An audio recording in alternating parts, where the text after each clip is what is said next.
السلام عليكم ورحمة الله وبركاته. الحمد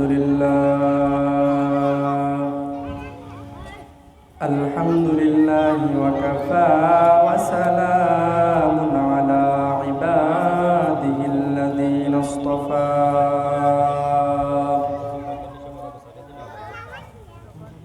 أما بعد فأعوذ بالله من الشيطان الرجيم. بسم الله الرحمن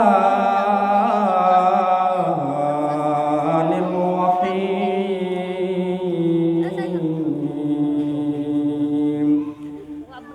إنما يخشى الله من عباده العلماء. صدق الله مولانا العلي العظيم.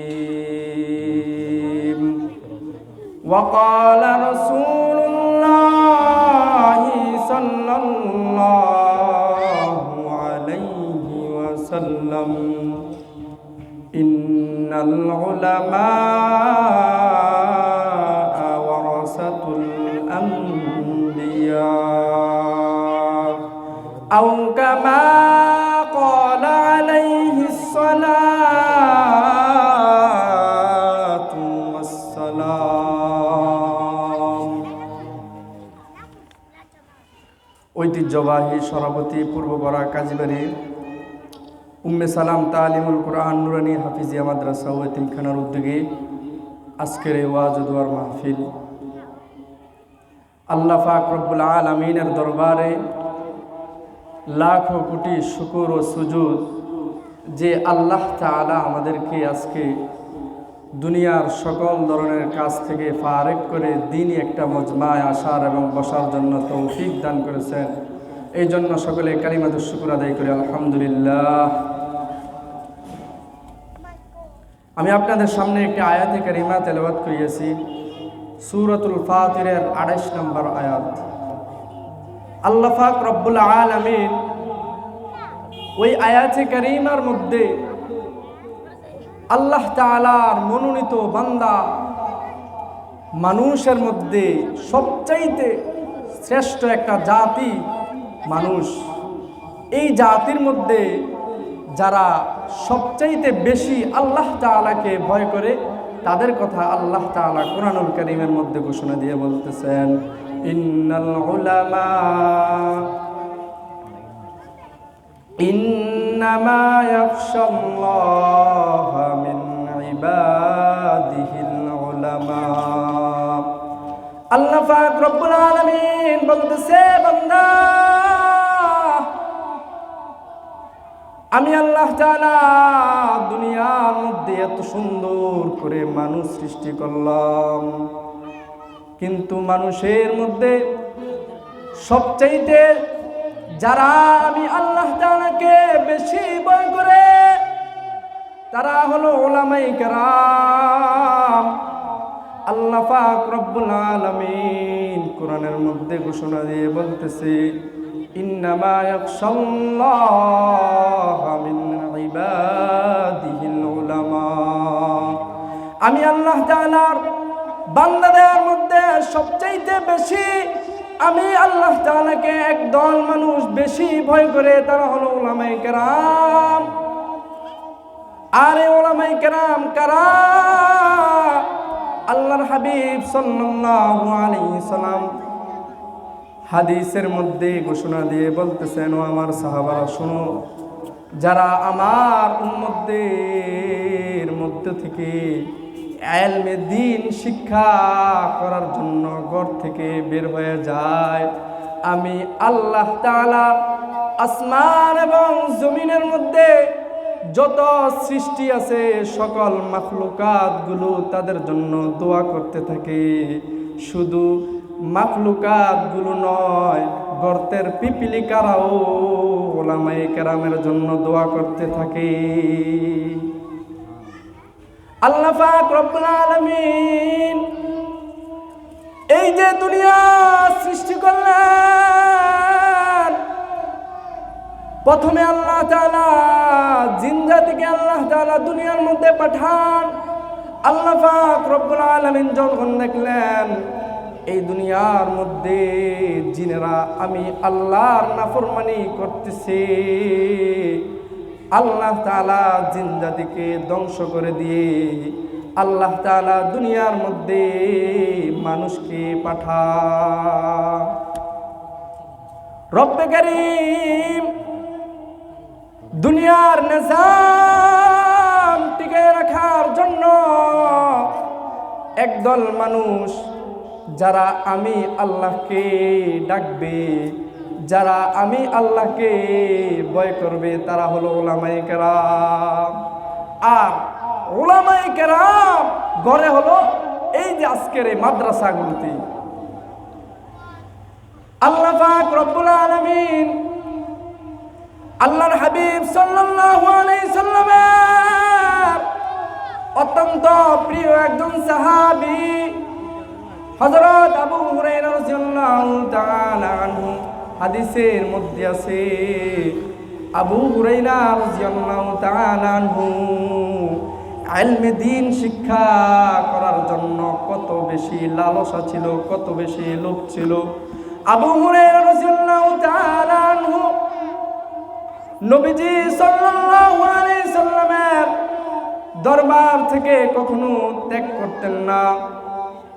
তিনি সব সময় ভাবতেন আর চিন্তা করতেন, আমি যদি এই মুহূর্তে নবীজির দরবার থেকে অনুপস্থিত থাকি, আর এমন সময়ে যদি নবীজি একটা হাদিস বলে দেয়, আমি আবু হুরায়রা উক্ত হাদিস থেকে গাফলত হয়ে যাব। এত বেশি ইলমের লোভ ছিল আবু হুরায়রা। আবু হুরায়রা রাদিয়াল্লাহু তাআলা আনহু আল্লাহর নবী সাহাবী আবু হুরায়রা খানা খাইতো, ঘরে যাইতে না। মদিনার আনসারী সাহাবীরা তারা কৃষি কাজের মধ্যে ব্যস্ততা থাকতো, মুহাজির সাহাবীরা ব্যবসা বাণিজ্যের মধ্যে ব্যস্ততায় লিপ্ত থাকতো। কিন্তু আল্লাহর নবীর ওই সাহাবী আবু হুরায়রা দুনিয়াবি কোনো কাজে ব্যস্ততা না থেকে নবীজির দরবারে উপস্থিত থাকতেন। সুবহানাল্লাহ। আবু হুরায়রা রাদিয়াল্লাহু তাআলা আনহু খানা খাইতেনও যাইতেন না। আবু হুরায়রা খানা না খাওয়ার কারণে পেটের মধ্যে এত বেশি ক্ষুধা লাগতো, তিনি জমিনের মধ্যে চটপট করতে থাকতেন। আর মদিনার লোকেরা মনে করত আবু হুরায়রার মেগি রোগী হয়েছে, মানে আমাদের এলাকা গ্রাম্য ভাষায় যেটাকে বলা হয় মিরকিবায়ু রোগ। কি রোগ? মিরকিবায়ু রোগ। মিরকিবায়ু রোগ যখন মানুষের হয় দেখবেন চটপট করতে থাকে, ঠিক নেই? আবু হুরায়রা রাদিয়াল্লাহু তাআলা আনহু ক্ষুধার যন্ত্রণায় জমিনের মধ্যে ছটপট করতেছে, আর মানুষ তার ঘাড়ের মধ্যে পারাইতো যে মৃগী রোগের যে আক্রান্ত হয়, মানুষ যদি তাকে একটু পারায় শান্তি লাগে। আবু হুরায়রাকে এরকম ভাবে আবু হুরায়রার গাড়ের মধ্যে পাও দিয়ে আঘাত করত, কিন্তু মানুষ তো বুঝতো না যে আবু হুরায়রা খানা না খাওয়ার কারণে ক্ষুধার যন্ত্রণায় ছটফট করতেছে। আরে আবু হুরায়রা রাদিয়াল্লাহু তাআলা আনহু উনি নবীজি সাল্লাল্লাহু আলাইহি সাল্লাম থেকে সবচাইতে বেশি হাদিস বর্ণনা করেছেন। কিতাবের মধ্যে লেখেন 6364টি হাদিস আবু হুরায়রা রাদিয়াল্লাহু তাআলা আনহু থেকে বর্ণিত। সুবহানাল্লাহ। কেন? ইলমের লোভ, ইলমের লালসা আবু হুরায়রার ভিতরে এত বেশি ছিল যে আবু হুরায়রা নবীজির দরবার কখনো ত্যাগ করত না। ভাইরা আমার, আমাদের যাদের সন্তান আজকে বাড়ির মধ্যে ঘোরাফেরা করে মাদ্রাসায় পাঠান না, তাদেরকে বলতেছি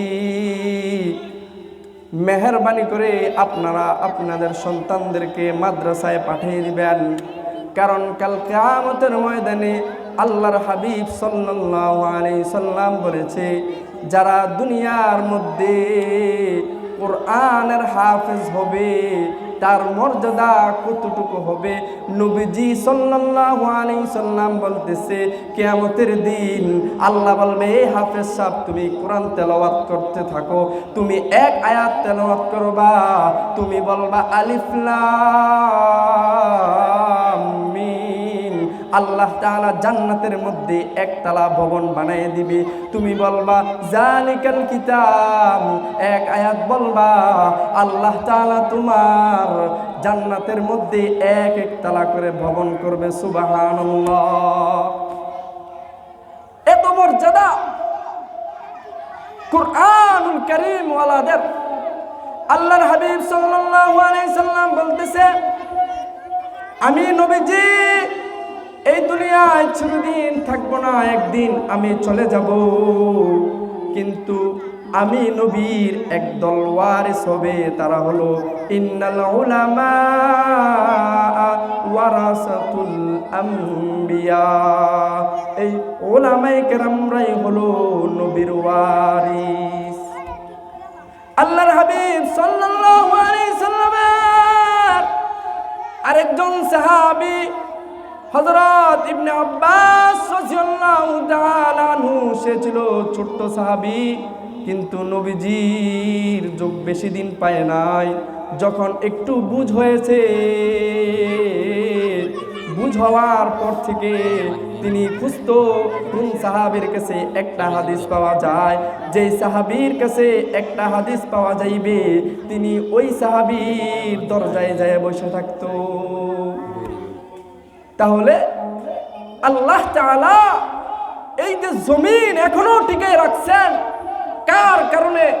যারা আজকে মাদ্রাসা মসজিদের মধ্যে কোরআন তেলাওয়াত করতেছে, দিবাগত রাত্র দিন সব সময় 24 ঘন্টা আল্লাহর কোরআন নিয়ে পড়ে রয়েছে, তাদের কারণেই আজকে কোরআন এর বরকতে আল্লাহ তাআলা এই জমিনকে টিকে রাখছে। আল্লাহর হাবিব সাল্লাল্লাহু আলাইহি সাল্লাম বলতেছে, যতদিন পর্যন্ত এই জমিনের মধ্যে একজন আল্লাহ বলনেওয়ালা লোক বাকি থাকবে, একজন আল্লাহ বলনেওয়ালা লোক জমিনের মধ্যে বাকি থাকবে, ততদিন পর্যন্ত আমি আল্লাহ তাআলা ইসরাফিলকে সিংহে ফুৎকার দেওয়ার জন্য আদেশ করব না। আর আল্লাহ বলনেওয়ালা লোক থাকবে কিভাবে? যখন মাদ্রাসা মসজিদগুলো ঠিক থাকবে, ঠিক না ভাই? এই জন্য সময় অল্প, আমি যে কথাগুলো বলছিলাম, সর্বপ্রথম আমাকে এবং এই এলাকাবাসী সকলকে আমল করার জন্য তৌফিক দান করুক। ওয়া আখিরু দাওয়ানা আলহামদুলিল্লাহি রাব্বিল আলামিন। আসসালামু আলাইকুম ওয়া রাহমাতুল্লাহি ওয়া বারাকাতুহু।